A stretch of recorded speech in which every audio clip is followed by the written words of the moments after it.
Do you find, I have sort of two questions about the sort of subjects that, when you're dealing with sort of ordinary people or people who aren't accustomed to having attention paid to them, do you find that there's, I'll drop the Janet Malcolm hammer, which is, I know you've thought about this a little bit, but she has this great opening to her book, The Journalist and the Murderer, which says, every journalist who is not too stupid or too full of himself to notice what is going on knows that what he does is morally indefensible. He is a kind of confidence man, preying on people's vanity, ignorance, or loneliness, gaining their trust and betraying them without remorse. And so I think I think about that all the time, just as sort of, it's like an unavoidable part of the process, right? Because you are taking something from someone and using it for your own ends, but I think it can be even tougher to negotiate that with people who are less aware of what's happening. Absolutely.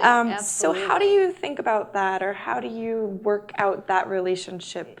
Yeah, and also, in addition to what you just said, people who stand to gain nothing by it. I mean, if you're writing about a celebrity, what they gain is, free press. And so they are getting something. And I don't know if this has happened to you, but it's happened to me a number of times where people in total, there's nothing shocking about it, but they will say, what are you going to pay me to talk to you? And, I actually sometimes think, you know what? It's not so crazy. That would be more fair in a way. That it's a reasonable question. Except I always say nothing, actually, because I can't. It wouldn't be right. But knowing that they could say, why wouldn't it be right? I'm telling you my story, and you're getting paid to write it. Right. And my argument has always been, I think you'll enjoy having this written, which is also not always true either. It's a really difficult and constant part of being a journalist. And, as much as that Janet Malcolm statement seems harsh, I think it's 100% true. Yeah.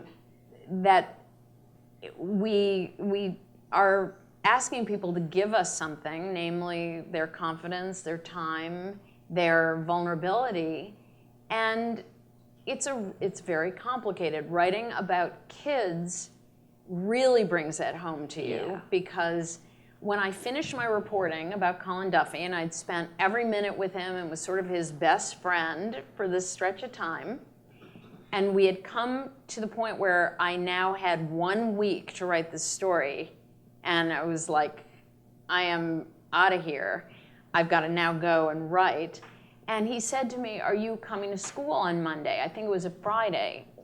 He said, are you going to come to school on Monday? And I said, no. Because I was thinking, are you kidding? I've got to write my story now.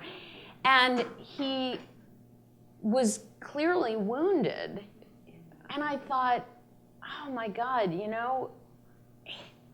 I have been his best pal. We've had all this fun together. And this is the other part of it. As a journalist, you're like a therapist. You listen and ask for no listening in return.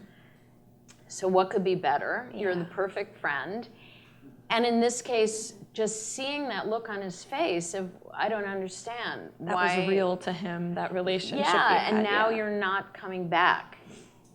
And the fact is that that's true in every story I've ever written, to a greater or lesser degree, but certainly with some people that feeling is, well, now you're leaving. And also the fact is you have to steel yourself, because you know that they may not love the story, and that there may be hurt feelings. And if you can't do that, then you can't be a journalist.